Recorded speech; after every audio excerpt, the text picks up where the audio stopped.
Hey everyone, I'm back, and today we're going to be talking about Priscilla. And this movie is directed by Sofia Coppola, and it came out in 2023. And before I get into this movie, I think that I should mention a couple things. First off, it's kind of difficult to talk about this movie without mentioning Elvis from 2022, a year before, that was nominated for Best Picture. And if you've seen my review for that, you would know that I hated that movie quite a bit. I did not like that movie at all. I just found it to be irritating and just a huge waste of my time. And this one I was a bit skeptical going into because although it is an A24 film, which not every single A24 film is for me, like the only ones that pop out in my mind as for me not liking them are The Black Coat's Daughter and The Zone of Interest. I know a lot of people love that movie, but wasn't for me. But anyways, going back to Priscilla, it was directed by Sofia Coppola, who I've only seen one other movie from her, and that is Lost in Translation. And I wasn't huge on it. There were things that I liked about that movie. So I was a bit skeptical going into this movie, and after watching it, I gotta say, this was pretty good. It was surprising to me, and the core of the movie is the relationship between Priscilla and Elvis and how their relationship developed, how it got started. And it really takes its time. This is not a fast-paced movie. It's 2 hours long, well, slightly under 2 hours, and it really takes as much time as it can to develop everything and make it interesting. And every scene has room to breathe, unlike Elvis, where it's just like so many things are happening. It feels like nothing has any room to breathe in a way that I found it to be distracting. Whereas this, everything is a lot slower. You really get a good sense of everything that's going on. And I do like the characters and how they were developed. And I do feel as though I got a good understanding of the relationship that was going on.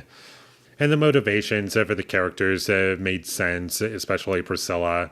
Like she was doing certain things so she could see Elvis because they met up once and she just really wanted to see him again. And I like all that. And it's pretty much all told from Priscilla's perspective. You barely get any scenes with Elvis just by himself. Like, there's hardly a moment where you don't see Priscilla. And I like that because it puts you into her perspective as she's experienced all these different things. And the movie does look nice. I do think this was a well-shot movie. And as far as the pacing goes for this movie, I did say it was slow, but that's not really a complaint for me because the first hour of this movie flew by for me. Like, I felt as though it was like 20 minutes, and just like that, we were an hour in, and I was surprised. And I will say that the first half was better than the second half for me personally, and I'll get into that in a bit more later. But sticking with positives, I do like certain setups in the movie, like pills. Like, I thought that was a nice, interesting detail. And it wasn't necessarily subtle, but at the same time, I'm glad it wasn't beating you over the head with it. And it didn't show it all too often. And a couple other things to note were that I like how in certain scenes, like as the relationship is progressing and Priscilla is moved in with Elvis, there was a scene where Priscilla was picking out dresses and there was one of them that Elvis didn't like.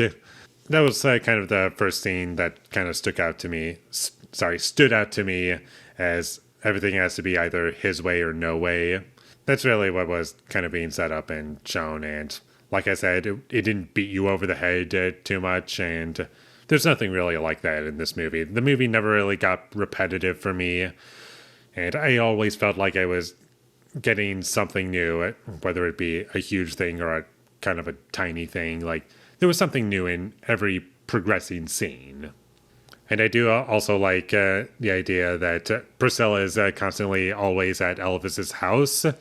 And after a certain point, it does kind of make it feel as though his house was her prison in a sense. Like she can't leave. She's kind of trapped there. And that was kind of interesting in my opinion. And now I'm going to get into my issues with the movie, which is only a couple of issues. And one of them was some choppy editing to showcase passage of time, and I just felt as though the movie could have done a bit better of a job at showing that. The shots needed a bit more time to breathe because the cuts just felt a bit too abrupt.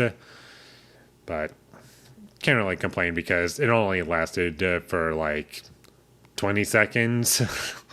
So, little issue there, but I still feel as though it's worth mentioning. And without spoiling anything, my only other issue with this movie would be the ending.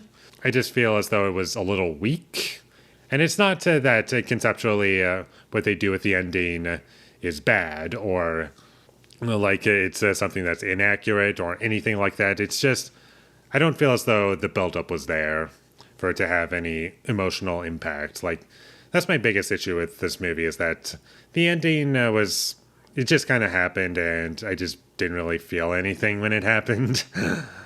So that's really my only big issue with the movie.